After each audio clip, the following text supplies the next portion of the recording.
Blenders, and welcome to episode number 272 of ReelBlend, a podcast that's about to teach you guys the difference between 143 and 190. And let me tell you, friends, it's a significant difference. On this week's show, we are ranking the top 5 movies of 2023 so far. We're going to discuss this past weekend's insane box office take, and our guests, quite appropriately, due to the success of Oppenheimer this past weekend, is IMAX chief gurus, Patricia and David Keighley, a fantastic couple, married couple, work together at Quality Control for IMAX, and guests that we've been trying to get on the show for a little while, and we're thrilled that they were able to come on this week in terms of discussing all the things that they do with Christopher Nolan over the years. My name is Sean O'Connell. Hello. I'm the managing editor at Cinema Blend, and I'm joined each week by Jake Hamilton, who is normally in another location while he's working for Fox 32 in Chicago. Hello, Jake. How are you, sir? Hey, buddy. Good to see you, man. You're so handsome. It's been a long time since we've all talked. We've been very, very busy, all of us, scattered to the winds. It's been, I mean, Kevin and I were talking about this. Look, not to sit here and be like, oh, aren't our lives crazy? But like the last 8 weeks or so have been a lot. Well, they're about to slow down. So substantially. Yeah. So relax. The other handsome face looking at you is Kevin McCarthy of Fox 5 in Washington, D.C. Kevin, how are you, sir? How are you feeling after that interview?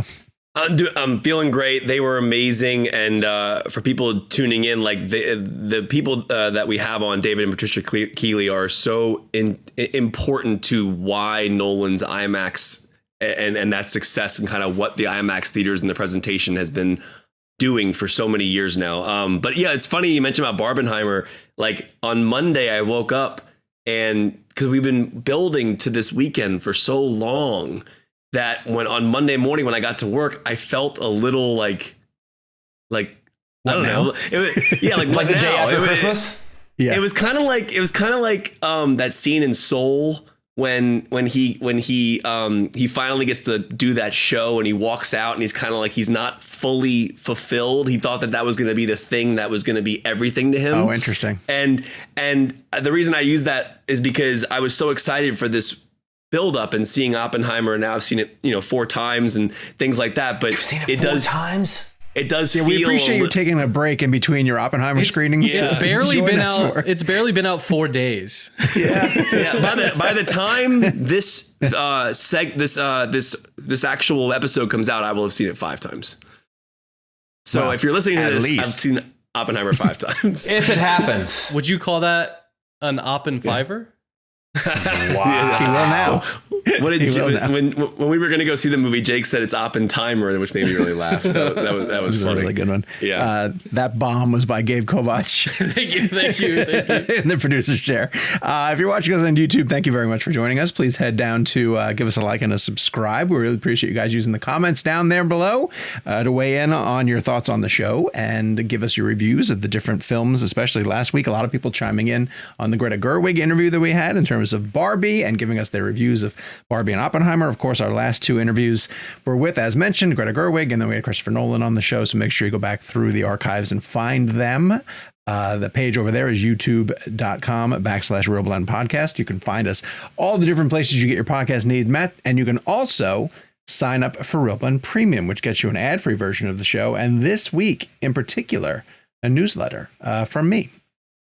And like I said, I did mention I was going to write a little bit about the box office and how things have been going. And that's actually where we're going to start our conversations for this week, because holy cow, did those 2 films overperform? And we were texting each other throughout the weekend, sort of saying like, this is what it did on Thursday. This is where we're at as of Saturday. I think going into the weekend, Kevin had said something along the lines of like, if Oppenheimer does 70, it would, sort of blow him away.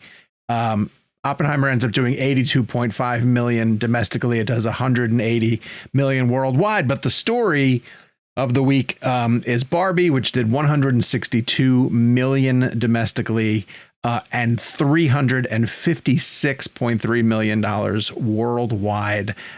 Truly stunning. Yes, Gabriel.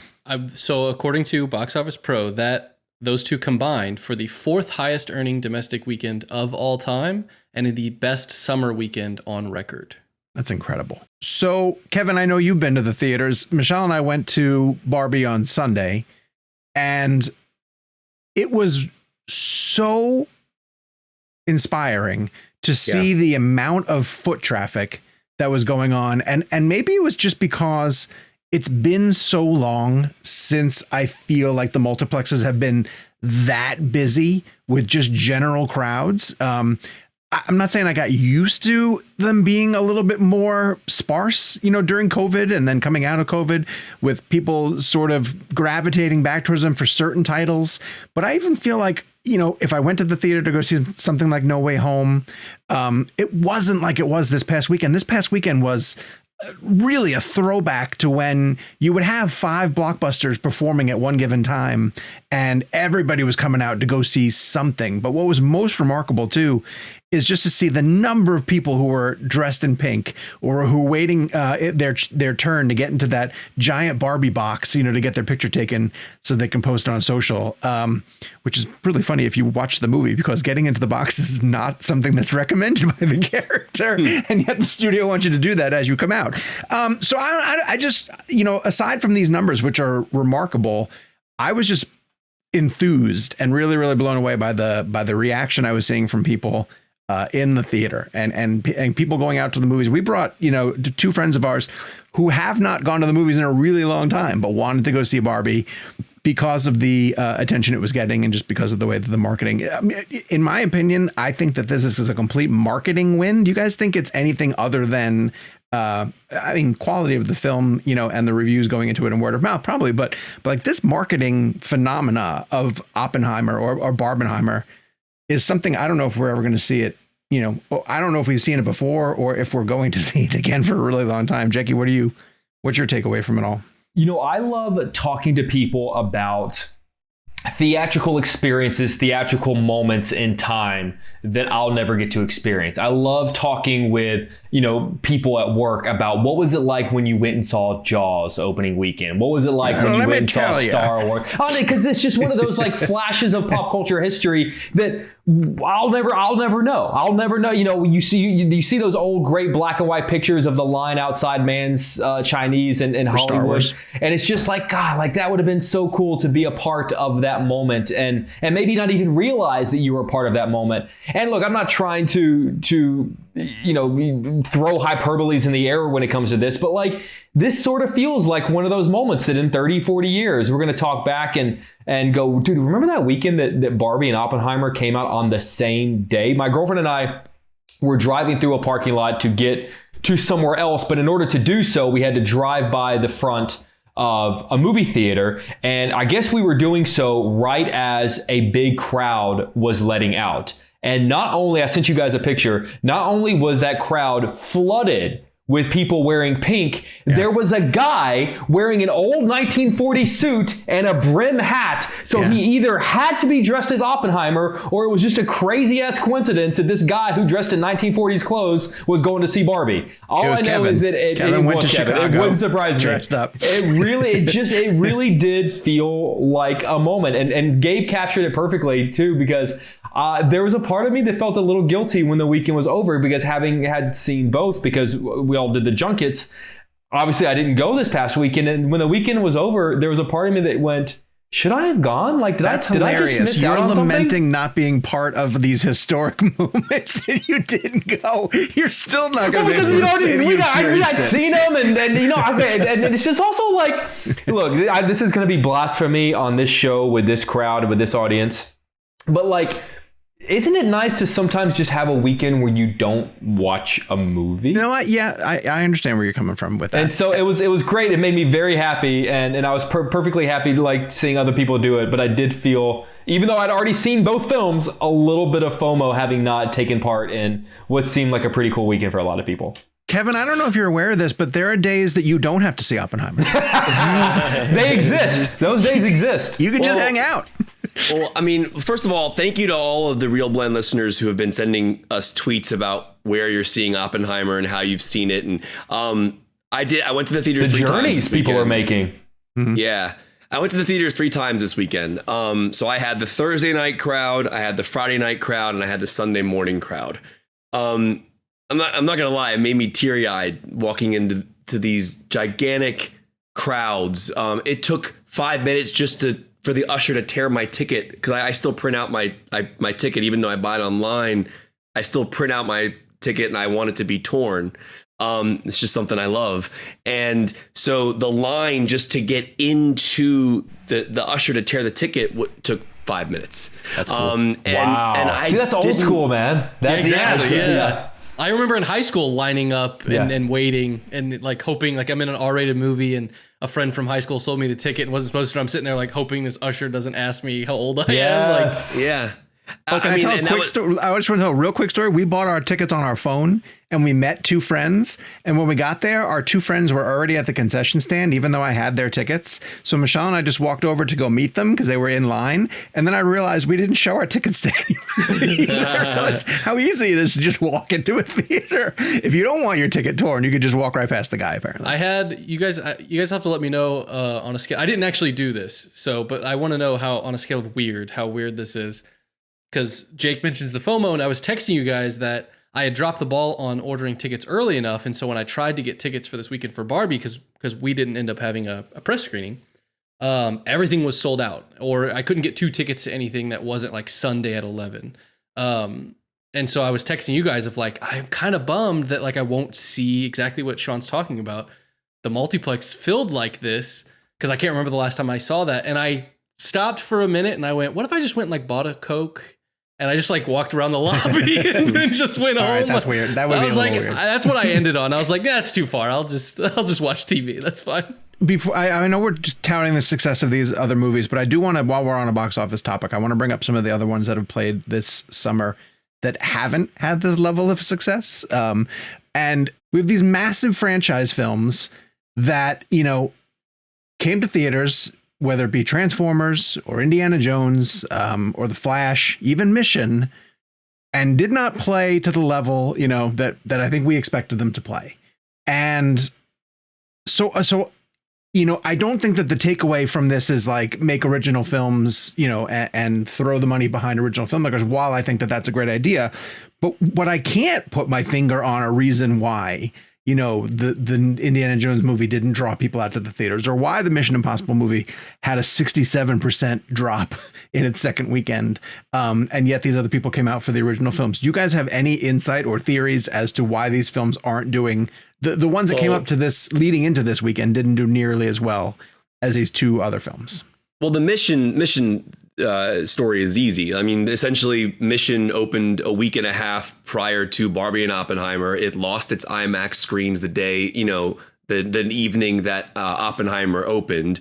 IMAX is obviously an additional charge. But I think what you're seeing, and I think what's really telling, is with Nolan having this 3-week exclusivity with IMAX, he clearly needed it. There are theaters in my area that are sold out until like August 4th in IMAX. Like that's how big of a deal that Nolan name is. And I think Tom Cruise and Mission Impossible, I think that was the wrong date for the film. I could be wrong. I know Oppenheimer had that date, July 21st, well before Mission moved there. Listen, Mission had been moved a couple of times. That's true. Mission should have been out a while ago. I don't know. Or they should have saved it for August. Yes. At the very least. Yeah. That's where I was going with this. Like Mission really, by opening up where it didn't do itself any favors. It lost that IMAX screen. Also, this weekend was a phenomenon. I mean, it was either Barbie or Oppenheimer. It was like, that's all anybody was talking about. And I don't know that. I mean, I know Tom Cruise was probably aware of how big of a deal this was going to be, but I don't think anybody knew how large scale this was going to be. I mean, you're talking a collective over $500 million worldwide with these two films, and it's an astounding thing. It really brought people back to the movies in like a Top Gun Maverick type way. Even bigger than that. It was even bigger than that. That's a good comparison. So yeah. So it's huge.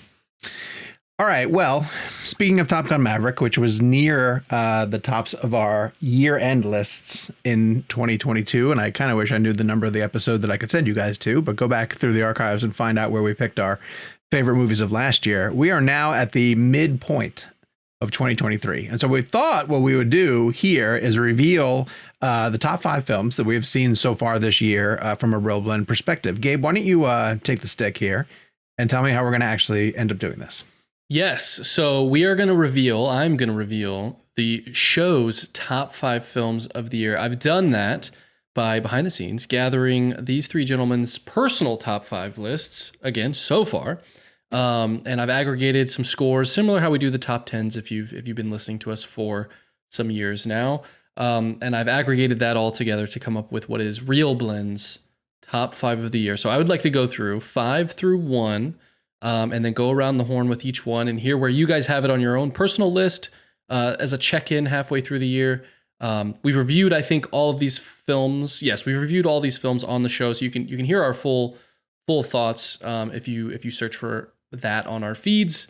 But that should be fun. That should be about it. And then I'm curious to see. I do want to hear from you as well if you think it's going to stay as high as you guys have it when you're discussing your list. But should we jump right into it? Let's go. Let's do it. Well, we're going to start with a tie. Ooh. So making up our top 5 is a tie for 4th. It's very on brand. It's on brand. I'll start with the first 4th place movie, which is Indiana Jones, Indy 5. Really? Yes. Yeah. Wow. Now, all right. And I believe it was only on one of our lists. So Kevin, why don't you take it away? I mean, I love that film. Where was it on your list for the folks at home? It was number 2 on my list. The ending of that film, I saw it twice. It reminded me of when I was a kid again. It reminded me of the original trilogy. The ending, I think, is perfect. But like, it really is a phenomenal ending, and I loved it. I think Mangold crushed it. I think he made the most Spielberg indie since Crusade. And I just think it's a really special film. I think John Williams' score is fantastic. Phoebe Waller-Bridge is excellent. Mads Mikkelsen, Boyd Holbrook. I really, really loved that movie, and I'm so happy it's on our list. It was my number 2. It was my number 1 until it was unseated by a certain film. Well done. Okay, Barbie. so our other tied for 4th film is on 2 of your lists. And that is, of course, fitting for the weekend, Barbie. Hey. Tied for 4th on our list. Sean, I'll let you start us. Where was this on your list? And I have it why at is it that high? I have it at 3. I've given apparently 3 5 out of 5s this year. So 3, 2, and 1 for me are getting 5 out of 5. And I was stunned that I gave this movie 5 out of 5, but it worked so extremely well for me. In the sense that I've not seen anything like this before in my entire life. I can't think of another movie to compare it to, in that it can swing from being as silly as a sort of like Saturday Night Live type, sketch comedy type thing, to, these moments where I was legitimately choked up and really moved at the sort of philosophical human, discussions that it was triggering. And then it would swing right back to a musical number or a Saving Private Ryan homage involving Ken dolls. And it, to me, it just so fully committed to its bit that probably in the wrong hands, it wouldn't work. But Greta Gerwig and Margot Robbie did such a tremendous job of sort of shepherding this through. I thought the performances across the board were remarkable, but I thought Ryan Gosling was on another level. And I laughed so hard. I cried. I legitimately got teared up. It has a Snyder Cut joke that hit me like an uppercut that I was legitimately immediately when that was over, we were like, oh my God. Like, and we even, Kevin, didn't we like specifically say we can't ruin that joke for Sean? We didn't say anything. Yeah. And I know you guys told me that there was a joke, but I kind of forgot. Okay. I kind of forgot. And I had no clue it was coming at all. And boy, it landed. So, and again, I am sort of celebrating. I said Ryan Gosling was on another level, but really Margot does an incredible job in the part, and has to go through, like, I'm really excited to see it again once you realize the places that it's going to eventually go, because once you kind of realize what is inspiring her journey and who is the person behind her journey, I'm sure that first half is going to take on all different other meanings in terms of the ways that she played it. So the production values were incredible and the creation of Barbie Land were phenomenal. Maybe it loses a little bit when it goes to the real world. I understand that. And, you know, I know some people were sort of poking fun at the Will Ferrell elements as being a little bit too broad, but they worked for me. I thought they were really, really funny. So I put that at number 3. Kevin, where was this on your list? So I had Barbie at 5. I mean, and it's interesting because, as I was saying earlier, I this weekend I wanted to make sure I saw Barbie and Oppenheimer in the weekend because I just wanted to experience it, and just the, you know, like Jake was saying, to kind of like go back and go, I went to the theaters that weekend and saw those 2 films. I liked it so much more the second time. For me, you know, it's a film that, as you said, Sean, the second viewing is really actually fascinating because once you've taken it all in and experienced it, like I had some issues the first time around. I think some of the tone shifts a bit, and I didn't think it knew what it wanted to be at times. I thought you could feel the length slightly. You're right, Sean. I've never seen anything like it before. It's so out there and so wild. Also, for people listening to this, go online and look up the behind the scenes. They shot this like an old school film. Like even like Greta told us in our interview on ReelBlend, you can check it out, obviously, on our past episodes. But look at the set designs. Like when they're traveling from the Barbie land to the real world, that's practical, man. That's really cool stuff how they did that. I was just, it's such a fun experience, but also profound and thematic and life affirming and thought provoking and really special film. Yeah. All right. That is Barbie and Indiana Jones and the Dial of Destiny tied for 4th, making up the bottom of our top 5. In 3rd, this might be the bombshell of the list. Our number 3 is John Wick 4. Oh, that's interesting. Interesting. Yeah. Wait, who else didn't have that? Jake. I didn't have it, but it was in contention. Yeah. Okay. Jake, where is this on your list? This is perfect. It's number 3 on my list. There you go. I just think it is one of the most beautifully, meticulously crafted action films in a very long time. Just top-notch, high caliber, every aspect, from the cinematography, the action choreography. Like honestly, like Keanu's performance is perfect in that, but so many of the amazing supporting performances that made up this universe. I kind of felt like 3 got a little into the weeds of, like, while the action was getting bigger and better and wilder, I felt like chapter 3 got a little into the weeds of the whole mythology of that world and what the rules are and what you are and are not allowed to do. And I thought 4 did a really nice job of sort of scaling that back to the level of simplicity of, honestly, even close to the first film, while not sacrificing the quality of action that they had reached, in fact, like surpassing it. It not to this caliber, but sort of reminded me of like a Mad Max Fury Road, where it's just like, oh my God, like they have transcended not just what action movies are right now, but just what that series is and what that series can be. And I know that I'm naive in saying this, but I would love if that were the last one. It would be a perfect last one. But I truly, truly, deeply love that movie. Yeah, I is also my number 3. Nice. And you had it at 4. Sorry, the list you gave me, you had it at 4. 4. So what did I have it through? Oh wait, hold on. You're right. It was at 4. My apologies. I had a couple different lists that I was drafting that I sent to you. That's all right. First of all, I want to plug Chad Stelhesky, who was great on our show. Phenomenal interview that Jake and I were able to be a part of. It was so much fun to talk to him. Jake makes a great point. It does feel like a Mad Max Fury Road situation. It's an insane film that I can't believe actually exists, and it's actually my favorite of the John Wicks.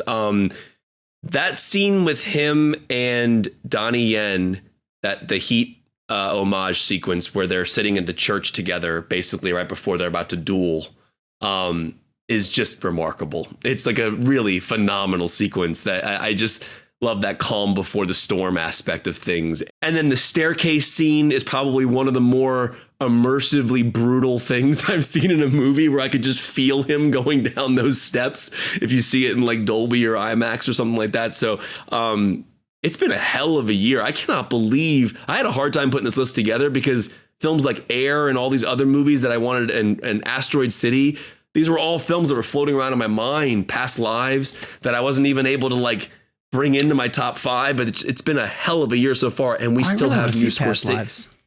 Dude, we still have new Scorsese. We still have new Villeneuve. We still have new Bradley Cooper's. Maybe. Fincher. What a freaking year, man! I just want to throw out really quick about John Wick 4, because I was part of my list. I was recently on a plane, and I was looking through what am I going to watch, and I realized the guy sitting next to me was watching it, and I ended up just watching him watch it. I watched it with no sound, and he was like halfway through it, and I was like, I'm just going to watch him finish this movie up. It was great. It's still great. That is John Wick 4, our number 3. Number 2 is Spider-Man Across the Spider-Verse. Bang. Jake, where was this on your list? This was my number 1. Number 1. And again, not to, please, one of my pet peeves about doing the list halfway through the year is inevitably people remember it. And, down the road in 6 months, if you change the order of things, they're like, well, you had it ahead of that. No way. So just remember, this is just a snapshot of where we're at this moment.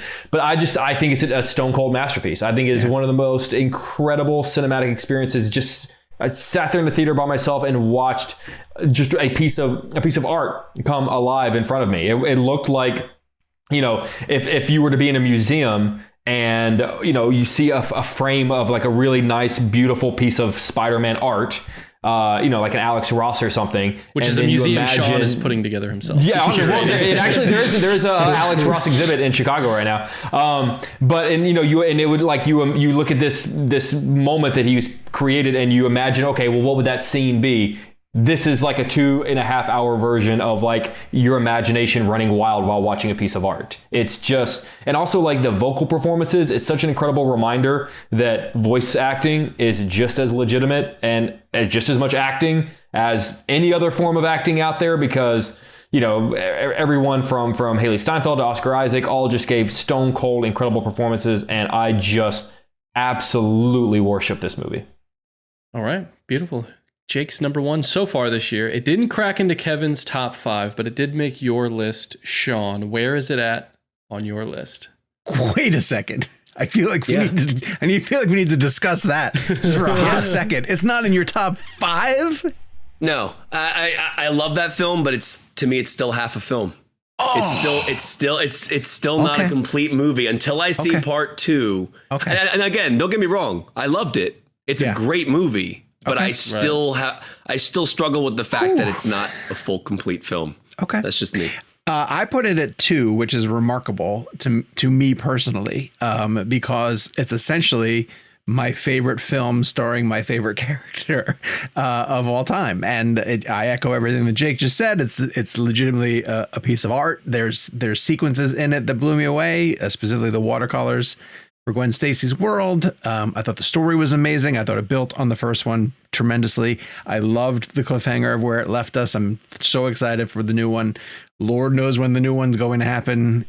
Lord does know. There we go. Let me ask you, outside of Barbie and Oppenheimer, is Spider-Verse the third success story of the summer? We don't have many of them. Yeah, Mario. I guess it has to be. Mario was April. I feel like this. I would say the summer kicked off with Guardians. Okay, summer. Yeah. Okay, yeah. And honestly, I do think that there is some credit to be given to how much Elemental has stuck around. Absolutely, I wanted to bring that up in the box office chat. Yeah, I'm thrilled that that's happened to that film. Same. Did that cost 400 million? Not yet, but they're saying it's going to, which would be pretty close to what they say it needed to break even. So I'm really glad you brought that up. It's a 358 million right now. When that film opened, there was so much doom and gloom about box office and Disney, and people are so used to Pixar now in their homes. And this film has just been trucking along like every weekend and remaining in the top 10. It's awesome to see. And it just shows you that an opening weekend, while it is a big deal, of course, with Barbie and Oppenheimer, it was these leggy films are really interesting, and Elemental just kind of it found a little sweet spot and just kind of started hitting audiences. Is that the sort of thing? I mean, the Pixar, the animated, the sort of quote unquote kids film effect of it doesn't really matter when the movie came out. Every weekend, parents are looking for something to help distract the kids. Or I think that's a big thing. Sure. Yeah. I mean, like it could have been like if let's say there was has to be a good movie to start with. But for sure. But like if Illuminati had another Minions movie that happened to be dropping like around this time, would it cut into that business? I'm sure, you know, but I do think it's having the family option right now.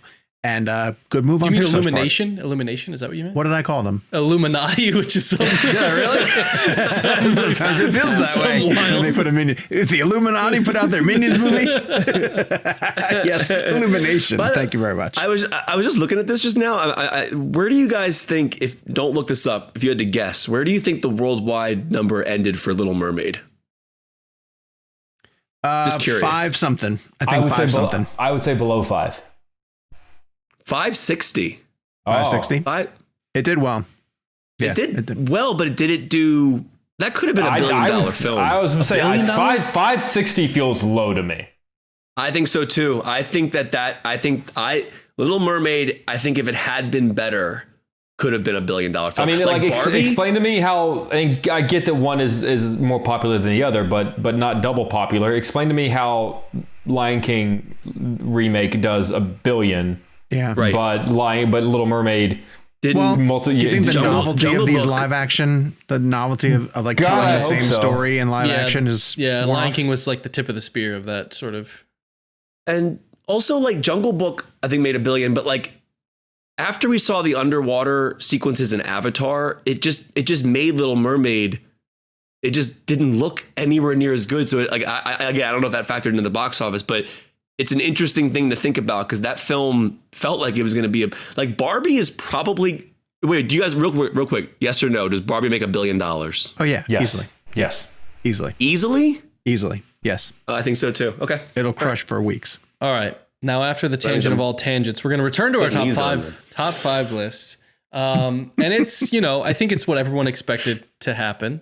But our number one film as a show is Christopher Nolan's Oppenheimer. Sean, where did you put this on your list? Number one, which again surprises me as the not quite the Nolan guy on the show, but I truly feel that this is I can't say that it's his masterpiece, and thank God we haven't done the tier list for Nolan because I'm not quite sure what we do. I'm a little surprised we haven't, to be honest with you. I mean, it would just. We have 4 hours. It would tear the shit yelling. 4 hours. It would just be yelling at But that's people. the thing, like when because none of us would agree on what the S is. When he operates at such a high level, it's really difficult to say what his. But why I love this film as much as I do, and why I even put it above Spider-Man Across the Spider-Verse is, I think that it's a big deal, by the way. That's a huge deal. That's your number one. Yeah, no, I know it's huge.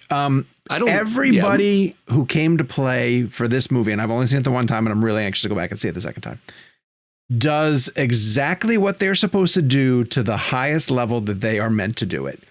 Mm-hmm. Whether it's obviously Nolan and the way that he's operating, I think that he is playing with time, but not in a way that's too distracting. I think that makes this film one of his most successful ones. It's dealing with the past, which he loves to tell stories about the past. And it's focusing on a tortured lead character who's struggling with something that they're trying to either figure out or solve. The cast is incredible. I mean, the people who are in their significant parts, and then right down to the supporting people who show up for their 1 or 2 scenes, the way that it's laid out is so satisfying, so that if you realize that the pinnacle of the film is that one conversation between Einstein and Oppenheimer, and the way that the film gets you around to finally revealing what's said between the two of them and how that impacts the other threads that you've been watching is remarkable. And I can't see. I felt after that movie the way I felt after seeing something like a Zodiac, where I was just like, that is that filmmaker working at their utmost, like the top of their level. And so yeah, I was floored, and I'm dying to go see it again. I have not had the time. It's obviously a big commitment, but yeah, it's my number one as of right now. I'll be very quick. Oh, go ahead. Jake, where did it end up on your list? It was my number two. Okay. You know, Sean and what Kevin's about to say, we'll wrap it up perfectly. But it is just a fucking sledgehammer to the brain F-bomb. and to the heart. It's phenomenal. I am going to be honest and say that I am fairly certain for the rest of my life, Dark Knight will probably always be my favorite Nolan film. But if you were to ask me, you know, going back to the OG ReelBlend days where, you know, we differentiated between the difference between best and favorite, I think there's a really solid case to be made that this might be his best. It feels film. like a culmination of everything that he's learned to do. So, and I mean, practicing. like Dark Knight has like a place in my heart that just can't be replicated for so many different factors. Begins is better. Begins is a better Batman movie. Is it though? It's such a better I think Sean Batman makes movie. a good argument for that. I think Sean has a very fair argument for that. That's I another love podcast. Begins. But I think that's a fair argument. I think they're not as disparate as people. The Dark Knight is just the Dark Knight, and it's just it's held on such a pedestal that sounds weird. But I think Batman Begins is also up there. Sure. I was going to joke and say, Kevin, this is where you reveal that it didn't make your top 5. It didn't make your top 5. But I don't think I can get away with that. You're number 1 with a bullet. Yeah, huh? And I've already waxed poetic about the film, so I'm not going to go into that again. And we're going again. to talk about this again in our top 10s. Yeah. I don't think anything's going to knock Oppenheimer out of the show's top 10. The only thing I'll say differently this time, and if you're watching on YouTube, these are the glasses that Ryan Gosling gave me during my Barbie interview. I just saw them sitting over here, and I just wanted to put them on. In terms of this film, I got to take these off for this. I was going to say, it's going to be hard to take you seriously. So the first time you see Oppenheimer, it's, as Emily Blunt said it, you feel it in your bones. Like it's a film that is a master filmmaker operating at the highest level with all the knowledge that he has and immersing you as an audience member. The second and multiple times that I've seen this movie, it feels like a 45-minute film. Like I sit down each time to watch it and I'm like, am I going to feel the 3 hours this time? Because the first time I didn't. And as I've watched it multiple times since, I saw it in 70 millimeter, I saw it in IMAX 190. It is just it just trucks along. It's so perfectly paced, and Ludwig's score, the way that is integrated into the film, is so atmospheric and brilliant. I am just happy to be witnessing Nolan in my lifetime. I genuinely feel that way. And I said this in the show. I wasn't around for Hitchcock. I know you were, Sean, and Kubrick and Orson Welles and all those guys. But it is a special Sean, do you get the joke? thing. It's because you're old. Sean discovered Orson Welles. I gave him the sled. He was writing plays in New York, and Sean said, you should make pictures. You should make pictures, see? You know what, son? So I've been re-listening to the Sidney Lumet book, Making Movies, past couple days, and just the way he talks about editing and sound design and music choice. I've been thinking about it a lot as I've watched Oppenheimer, and just the way that Sidney breaks down a filmmaking process. I'm just envisioning Nolan in that process. I mean, Oppenheimer was shot in 57 days, apparently, according to Cillian Murphy. I think he was on Mark Maron's podcast, which is an astoundingly short. That's the Nolan thing that I think gets overshadowed, at least in the broader sense, because he works at such a scale.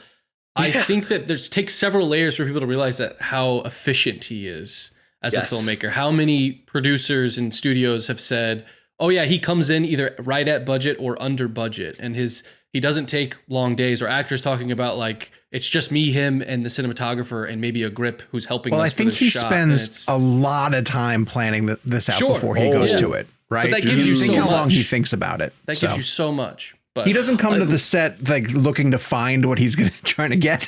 He shows up and he knows like, I'm getting this. And no, the plane into the airport in Tenet was actually an ad lib. They were like, can we crash this plane into the plane? Hey, is we improv. should do that. Yeah. One thing I will say about this though is every single performance in the film, when they show up, Casey Affleck, Rami Malek, Gary Oldman, these little bits, they hit so freaking hard. And I'll tell you right now, if you want to see something exhilarating, watch that speech scene with the feet banging against the rafters with a crowd. It's shocking. I love that the cast shows up for this. And I think that's another thing that a well-regarded filmmaker gives you is a cast that wants to show up. I don't know that we talked about this on the show last week, but did you see that Matt Damon quote where he was like, he was going to take a break? He was going to, like him and his family were talking about him taking a break to spend time. And he told his wife, he said, my one caveat is if Christopher Nolan calls. He's like, and then Christopher Nolan called. it's like, damn it. It's pretty great. All right. Well, folks, good. Our top 5, ReelBlend's top 5 movies of 2023 so far. Tied for 4th are Barbie, Indiana Jones, and the Dial of Destiny. 3rd place is John Wick 4. 2nd place feels weird. Our number 2 is Spider-Man Across the Spider-Verse, and our number 1 slot, halfway through the year, a little over halfway through the year now, is Oppenheimer. On that note, why don't we take a quick break? We're going to come back on the other side with this week's interview. We mentioned at the top of the show. It is with David and Patricia Keighley, who each hold the title of a chief quality guru at the IMAX Corporation. They are the ones who are in charge of making sure that these films that we go to the IMAX theaters to go see play in the best possible quality and have a long-standing relationship with Nolan. It's a terrific interview, and we will have it for you momentarily. Before I get to my first question, thank you both for joining our show. I have to just set up the scene for a moment here because both Sean and I saw this at AMC Lincoln Square in 70 millimeter IMAX with both of you sitting right behind us during the film, which was a really cool experience. But David and Patricia, just the idea of being there for that screening that night and kind of like, obviously with Christopher Nolan and the IMAX presentation, it's a really big deal. And David, I've seen you at the Cinesphere in Toronto when you brought Dunkirk through there as well for TIFF. When you go to those screenings, can you tell our audience like what you're looking for? While you're sitting there watching it, like what's going through your mind as you watch the frames kind of go across the screen? Well, as many times as you see these movies, you're always looking for the details that will make it 1%, 2%, 3% better. Most people wouldn't notice those small increments, but Christopher Nolan and I do. And so does Patricia. So you're looking, is the focus, how many line pairs per millimeter? You can maybe get, 32 line pairs per millimeter out of the test chart. Are you at 30? And it's a question of like pushing the button just once. And then, is the sound level, is the sub bass right? Is it speaker alignment correct? Is there, are you on the field flattener? Is there, because IMAX, the only film format in the world that projects through a piece of plate glass, which is 2 segments high. Here's a piece of film and it's a little piece of glass and I push a field flattener button that has a wiper bar that moves the dirt away. So those are all the things that I'm doing to, and then Patricia's beside me. And you have to, you got a 100-foot screen. So, basically you've got to scan that whole thing. Your eyes are darting like crazy because if there's a piece of dirt, you want to hitch that button and get rid of it. And sometimes you miss it. And Patricia's there to give me the elbow if I miss one. I'm pretty good, but what we try to do is that's an automated process that you can have it on automatic. You can run it from the booth. But if you're in the audience, whenever Christopher Nolan's in the audience in a premiere, I have a remote control and I run that button from the audience. Oh, that's amazing.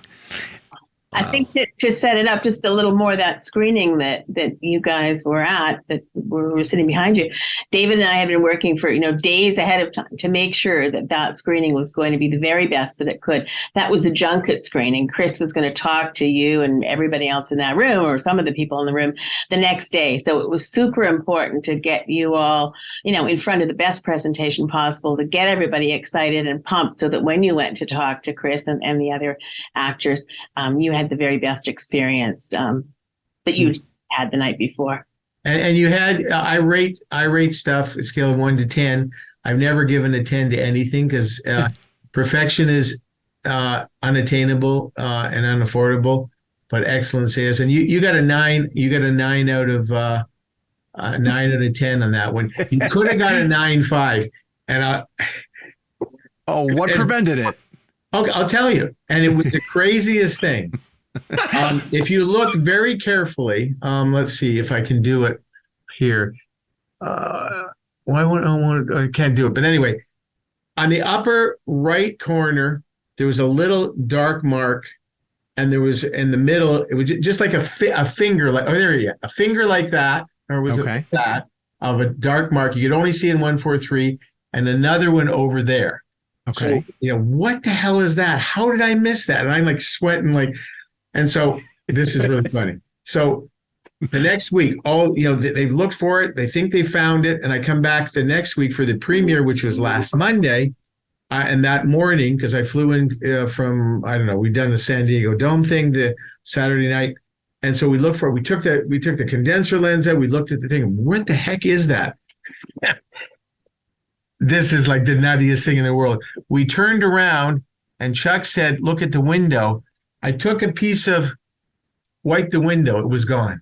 Oh my God. Something inside the port window. So how smart are we? Yeah. A smudge on the inside of the port window. And now you know. Now you know for the next time. I know, but anyway, no matter how hard you try, you never get it exactly right. But Nolan, Chris loves the attention to detail.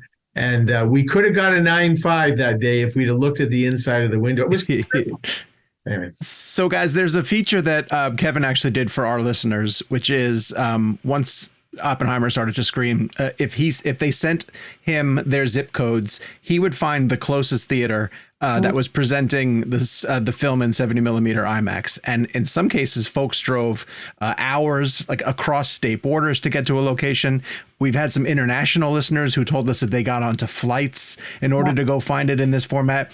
So I guess my question is, why do we not have more theaters that are capable of showing films in that format? What's holding that back? And do you think that there are going to be more coming in the coming years? I think it's a question of quantity of films that are available in this format. If we had, 5 or 10 Chris Nolans who were making films on an ongoing regular basis, then there would be the throughput to support this kind of a workflow.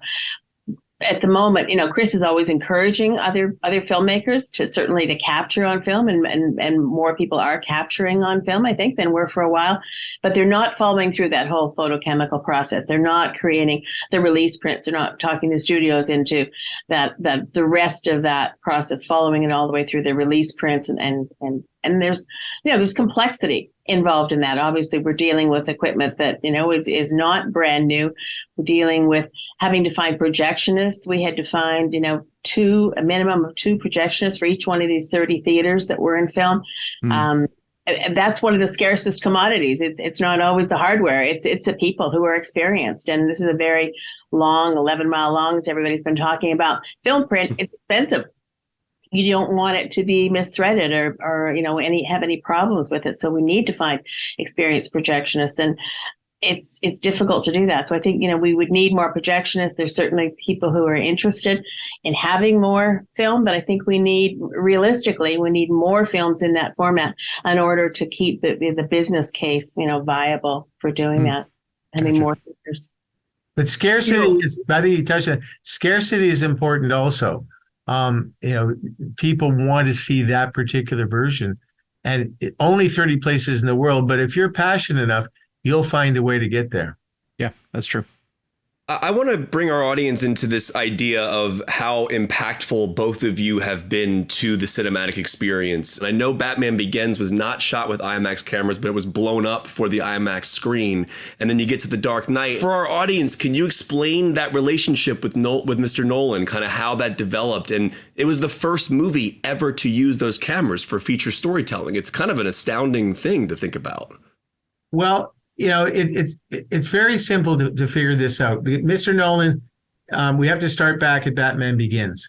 And we did the DMR process. It was anamorphic 35 that Wally shot. What we did is we did a 4K film out of it, 239:1 on the IMAX frame. Did a digital put those files onto the film, filmed it out.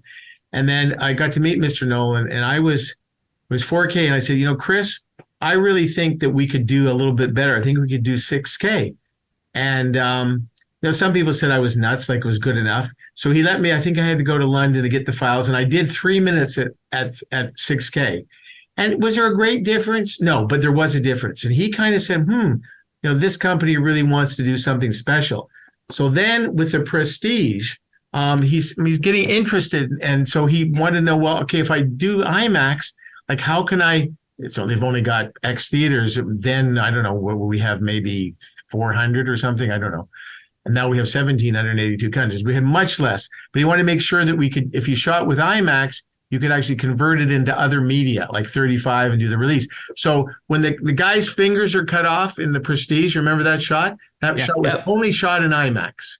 And then he used that to convert it to all, scanned it, do the 35, and that proved that you could use an IMAX element to do a regular release. Wow. So then he got really excited. So the biggest amount of testing in IMAX history was with Chris and Wally.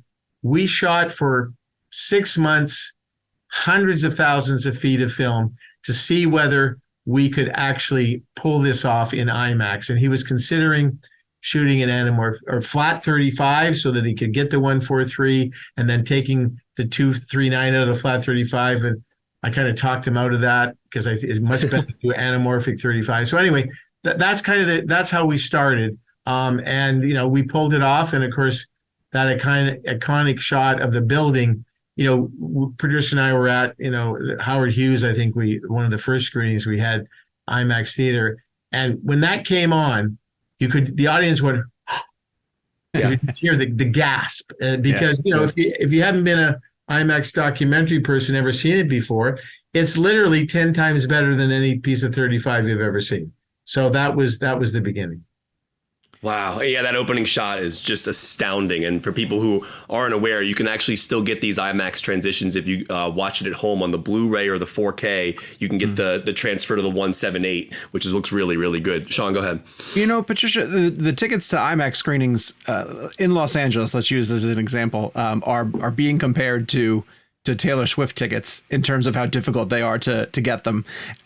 With a lot of these screenings being sold out for several days, if not even weeks, I want to get a sense from how that feels to you guys to hear that the premium format is luring people in for Oppenheimer. And when's the last time that you guys can remember a movie getting that type of attention where, it's almost built into the narrative of the film that it has to be seen in IMAX?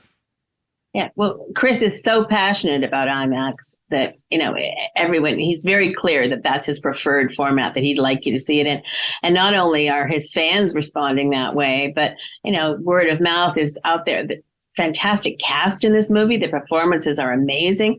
So the groupies, the fans for those actors are also wanting to come out. It's just kind of growing and growing. And it's, tremendously satisfying. We work just as hard on everybody's project, of course, but it's just a little bit better when it's being so well received by everybody, not only the box office, but the reviews have been fantastic. And what I've noticed, it happened in that screening that you guys were at. The movie's over. It's a dense 3 hours and the audience gets up and they kind of just take a pause and just, think about what they've seen. And then they start chatting and they talk and they talk and they talk. And 20 or 30 minutes later, they're still there chatting with each other, trying to process what they've seen. That happened in influencer screenings with TikTokers. It happened in screenings that were packed with business executives. It didn't matter. It's a really meaningful project to people, and they want to share it with others. And seeing it in a large theater with lots of other people, that group experience is just very different than certainly it'll end up, being streamed eventually. It'll be on your phone, who knows, around, on an airplane someday. It will not be nearly as impactful or as immersive. And everybody's conclusion after talking for 20 to 30 minutes, usually, I got to see it again. And we're getting a lot of, people wanting to come back. So it's going to be difficult because, as you say, tickets are sold out in many of our theaters. The theaters have added a lot of shows, sometimes, 5 shows a day. And for 2 projectionists to have 5 shows a day for 7 days a week on an ongoing basis, that's a lot. Yeah, sure. And you have probably another film behind it that wants those screens also, which is something you have to wrestle with. Yeah. And just all those projectionists doing that work and just to show you how the detail that Chris and Patricia and I put to all this. Last Thursday morning, we had a Zoom meeting with all the projectionists, about 50 of them, and we had a video with Mr. Nolan, wishing them well, and you're the last guy in the chain to put the quality on the screen. So That's awesome. Did that with Interstellar. So that is his commitment and our commitment, because it's, for 3 hours, to pay attention. And the BFI ran 24 hours a day the first weekend, and I talked to them. Everything is great. So it's all about attention to detail, not just the first time, but every time. And we haven't touched on sound, but that's a very important part. And our sound, you can feel it in your chest when those foot stomps go off, and when the bomb goes off, and the recoil and everything is like. But you see, you've got to get that exactly right. And you can't. It's loud, but it can't be over loud.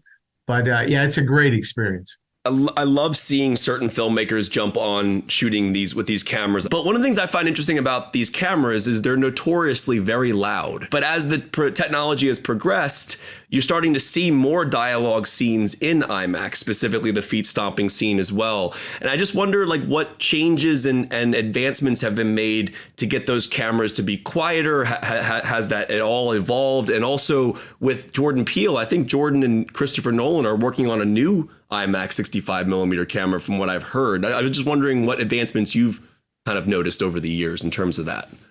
Well, you're right. The IMAX camera is loud. It's 3 times louder than a 5-perf camera that he uses on the set, and that surprisingly, it's not silent either. But there's been tremendous advancement in sound technology. Gary Rizzo, who works as a mixer on the movie, has done some techniques for Chris, and there's some dialogue in there that's original dialogue that they were able to use, and not. Chris doesn't like to loop, and I don't propose to know all about that. But filtering the sound without affecting the frequency of the actor is a very important thing. We're working on more technology on our cameras to make them slightly quieter. But remember, I think. Many filmmakers actually almost dream in a 239, 220 aspect ratio.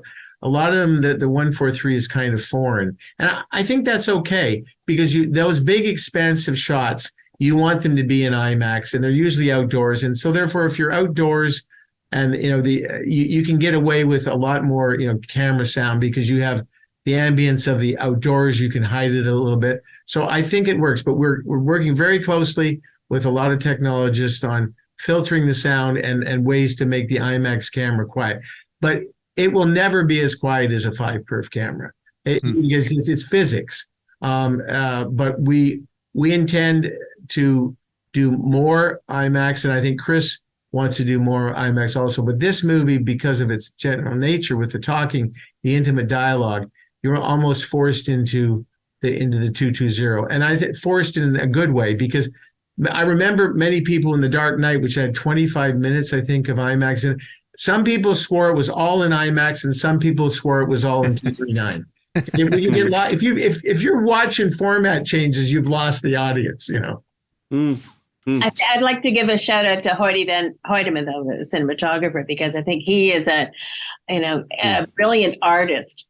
He dances with the camera. There were rules about, how you could use the camera when you're making a documentary, nature documentary, short IMAX film. There were rules about how you would use the camera.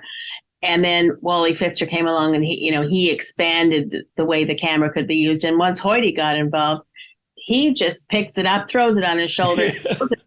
But if you stand behind him while he's shooting, he's literally dancing and moving, as the action is happening. He's adding a lot to that image quality. And I think that really has changed the storytelling that can be accomplished with an IMAX camera. It's the individual. It's not just the technology. It's how you use that technology and the comfort that you have and the experience and the skill. Mm-hmm. And Chris always has a very skillful crew with him who he has a good trusting relationship with. And to follow up on that, the ergonomics of the IMAX camera, because it runs horizontally, the camera is not high, even like the 5-perf or the 35. It doesn't have a magazine on top. has a magazine behind. So it actually it's more ergonomic to hold that camera than it is a 5-perf camera, because it's not this high thing. So it's long and slender. So he just loves putting on his shoulder, whereas the 65 and 35 cameras are top heavy because they have big magazines on the top. So and Hoyte was really the guy who, it was there staring at us all, but he figured that out pretty soon. Wow, that's amazing. I never even thought of it that way. You mentioned, David, earlier, the sound and how important it is to the immersion. And naturally, you guys can't be in every theater, possibly showing one of the screenings. So tell me, from a quality control perspective, what is the one biggest challenge facing an individual theater that if you two could just snap your fingers and ensure that this was going to be the best possible thing in terms of helping the presentation, what would it be? What is still facing these individual theaters as they present in IMAX? That's a really good question. You want, in a movie like this, you obviously want the bomb to be loud, and you want the voices to be clear and articulate. And to get that balance correct, the tuning of the theater is very important. Because Chris pushes it to the limit. He always does. And so therefore, to be at a specific decibel level, 1 dB too much is too much. 1 dB too low is too low. So to get that, he wants the very best, and to get it narrowed down in a dialogue, a rom-com. I mean, there's no dynamic range in that track. Sure. Virtually. But in he's got the biggest dynamic range on the planet. So to get that correct is something, and Patricia and I spent a great deal of time before your screening, and you had it basically perfect. And the BFI, we've got it basically perfect. And I've been to nine of the IMAX theaters now. I intend, if Patricia lets me, go to 4 or 5 more. And just because if you remember the movie, all you need to listen to is the first 3 minutes. Okay. And Gillian's at the desk, and you have the bomb blast or whatever it is, and I know exactly what numbers that should hit, and all I have to do is with my meter and listen. And the other thing is very important. The first shot, you've seen it, the raindrops. Well, we have a few little raindrops coming from the surrounds, and so I know if I can't hear those raindrops, then the surrounds are not exactly right. And we go back and check that. It's an art. You've got all these meters and stuff, and all the tuning and the SPLs and but you really, once you get all that right, then you got to listen to it. Does it sound right? Because we don't actually have the tools of the human ear. You have to listen to it and be familiar, and you say, that's right. I'm usually tweaking it a little bit after the screening, because that sounds right, but maybe it's a little bit too bright or it's a little bit too low. So it's trying to get consistency in audio is actually harder than getting consistency in picture. That's what we're striving for. I think the profession of projectionist has changed, greatly over time. And now very often we have technicians. We don't have projectionists. We have technicians. And seeing the pride that, these projectionists take in these 30 film locations is really refreshing. And I think, you asked, what could people do? Like, if every theater, what could happen? If every person who was involved in the show, if they took time and went into the auditorium, not just from the booth, but actually go to the auditorium and listen and look, I think, that would make a huge difference. And we've lost some of that because these technicians are responsible for, 6, 8, or 10 rooms. Who knows how many? They don't get to focus just on the one experience the way that they are now in these film locations. They're dedicated to that room. And so those presentations are going to be better just because you have somebody in there all the time paying attention to that room. That's something that's changed over the years, that if we could bring that back in some way and pay more attention to the detail of what's happening in each of the auditoriums for everybody's movie, it would all be better.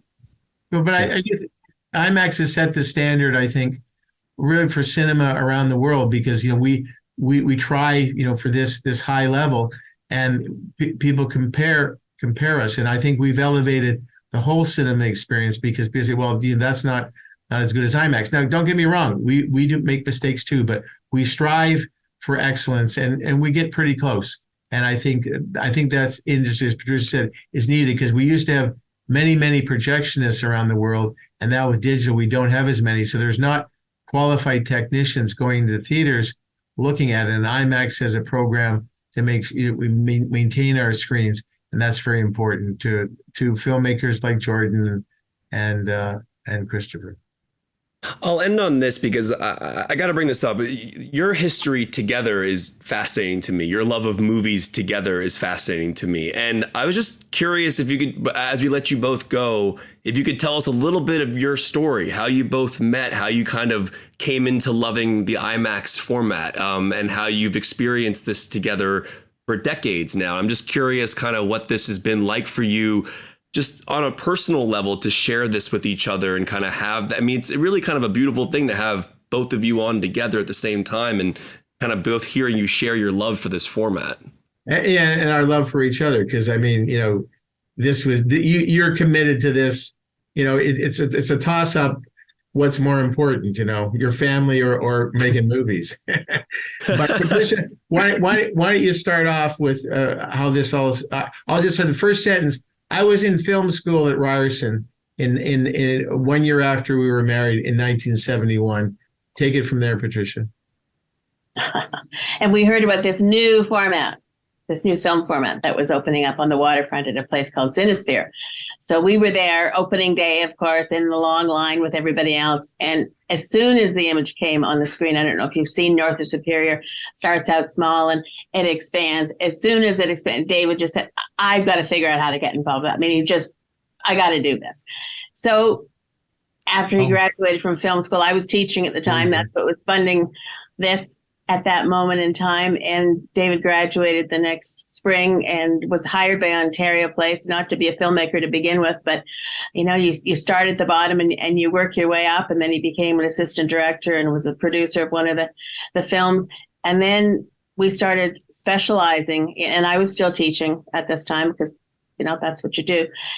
We were building a business, and we specialized in the post-production of films and in helping people. And David came down to Los Angeles to help with the post-production because that's where the lab was and that's where that work was done. And we were living in Toronto at the time. I remember being called to the office one afternoon as I was teaching for an emergency call. The emergency call was David saying, well, I'm on my way to Los Angeles. I have this roll of film. It has to go. I've taken all the money out of the bank. Don't worry. Don't know when I'll be back. And, it was just one of those things we've looked for niches, things that customers needed to be done to make their project better. You don't say no, you say, tell me more about it. How can we figure it out? And it's that challenge and that evolution of technology and everything else that keeps it interesting and keeps us interested in it. And people say, how can you be doing this, more than 50 years later? Well, it's not the same job at all. It has changed, considerably over that time. Over that time, we also had, 3 kids who were involved in this as well, one way or another, whether they wanted to or not. They, learned the business just because that's what the conversation was around the dinner table. And David, for the first 25 years we were married, David spent, 60% of his time in Los Angeles, flying back and forth and back and forth. And we had, one of the parts of the business in Toronto and another part was in Los Angeles. And then we merged the two of them together in 1997 and moved here with 3 teenagers and recreated the business. And, we're still here today. So it's been, I say, this evolution, but it's a team. There are definitely things David is better at, definitely things I'm better at. And it's that sort of respect and knowing that the other person, this is something that person, like David's going to talk about aspect ratio. Absolutely. I am not going to get in that conversation. But that's like my marriage to Kevin. It's very similar. But there are things that he knows I'm better at too. He looks after this, that, and the other thing, and then everything else. It just figure this out for me, please. And we built a business which we then sold to IMAX in 1988, and we've been a subsidiary of IMAX ever since, and still work here at. But Patricia, things have changed, but one thing has not changed.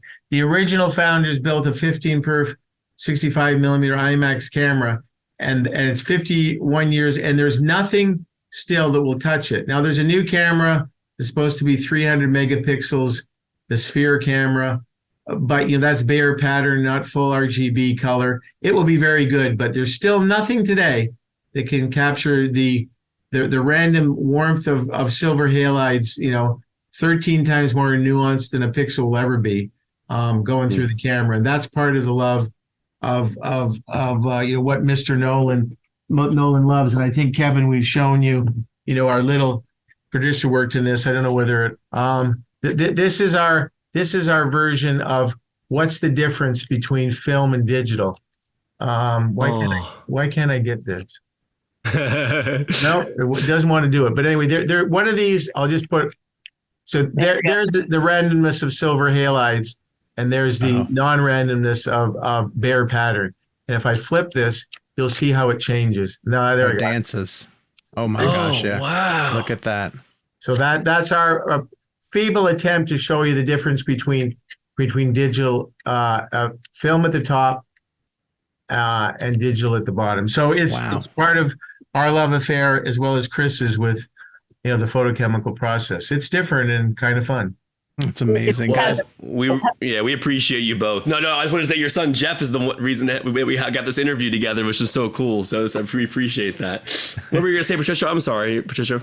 I was just going to say, you can see in the film half of that page that more closely replicates everything that's genuine and organic. On your face, you don't have those square edges, and you don't have those definite colors. Everything is flexible and gives you much more information. So when you have a film print on the screen, people have difficulty describing, why it feels better. It feels better, I think, because it's more organic. It's more like what you're used to seeing in nature. It just feels better, and you engage more with this. It's a storytelling tool on its own that it's in film.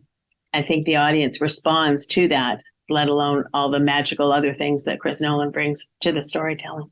Based on the response to the film, this past weekend, and with, like we said, everybody sort of grabbing their tickets to IMAX, we thought this was the ideal time to get you guys on. We are so honored to have you guys on the show. You could tell that we're nerds like you guys are, and passionate about the theater going experience, and specifically the film.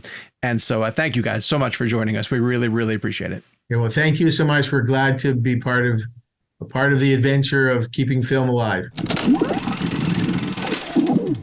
We want to thank David and Patricia Keighley for joining the show, and our friends at IMAX for helping set that up. And also, Kev, I want to give you all the credit in the world, because I think it just came up in like some sort of conversation or passing. I was going to say thank you to Jeff Keighley. It was a whole family affair to get them on. It really was, yeah. But the minute that it was suggested, Kevin was like, "Oh my God, we need to get them on. Like, they are so important to Nolan and the way that his movies are presented and the work that they've been doing at IMAX." And what really struck me is when it was mentioned in conversation before we got them of how they'd been doing this at IMAX for 50 years. And like my, negligent brain, I didn't even realize that IMAX had been around for that long. I didn't realize that it was a format that people were going to go see movies in for that long. So the fact that they've been doing it for as long as they have, and together as a couple, was just remarkable. And I love that they told that story on the show. So we know a lot of you guys went to go see Barbie and Oppenheimer. Some of you did the double feature, according to things we've been hearing on social media. So let us know in the comments below the YouTube channel whether Barbie and or Oppenheimer made it into your top 5, your own personal top 5 of the year so far. Let us know where it stands. Give us an idea of what your number 1 is. Give us your 1 through 5. And hopefully you guys enjoyed the list as we put together for our show. All right, we're going to wrap it up here. We will come back with a new episode next week where we continue to see how these two films do, and then start to talk about where the industry is going from this point forward, because it's about to get real interesting, especially as we get into the fall film festivals and the movies that are going and not going, and how the industry is dealing with the strike. So we have a lot more stuff to talk about as the rest of the year plays out. In the meantime, follow us on social media, as you guys always do, at Jake's Takes, at Kevin McCarthy TV, at Sean_O'Connell, at Gabe Kovach. And the show itself is at ReelBlend. Please give it a follow. We'll be back next week with a brand new show. Talk to you guys then. Barbenheimer. The man who moved the earth. Any movie literally at all. Someone come on the show in the fall. Yeah, please. Please.